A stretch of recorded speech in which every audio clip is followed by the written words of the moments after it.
And now here's a simple version of the circle of fifths. What I want to show here is that it's only a circle if you temper or adjust the size of those fifths. The notes, C, G, etc. are specific frequencies. The intervals, the octave, fifth, etc. are the ratios of one frequency to another. Clockwise, you increase the frequency by fifths, and counterclockwise, you increase the frequency by fourths. Ascending fifths means multiply the frequency by 3/2 at each change. And now 12 increasing fifths approximates 7 increases by octave intervals. However, there is no sequence of natural fifths which will ever equal any sequence of octaves. It's tempered by using the 12th root of 2 for the semitone. In detail, the numbers look something like this.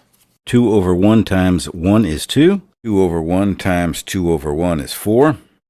2 over 1 times 4 over 1 is 8, etc. You can use exponents.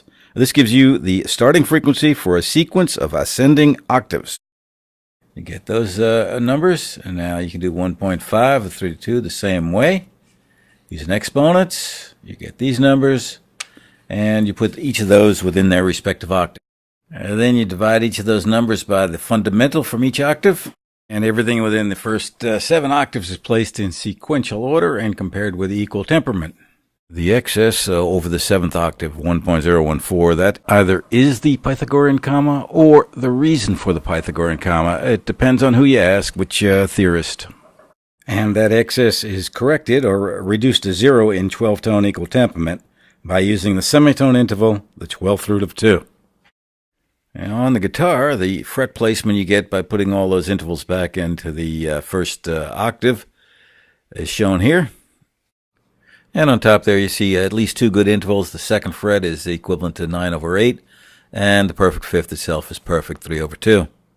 And down below there on the 12-tone equal tempered fretboard, you see only 1 good interval, the octave itself.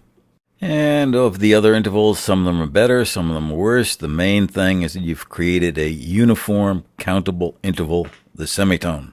Now, in close-up, you can see that the equal tempered perfect fifth has a minimal error of 1.498, as opposed to the true or just ratio of 1.53 to 2. Here are several scientific and philosophical views on the 12-tone equal tempered system. I'll put the links down below. I think the idea that you can interpret the music with either one of 2 systems, harmonic and equal division, is probably important.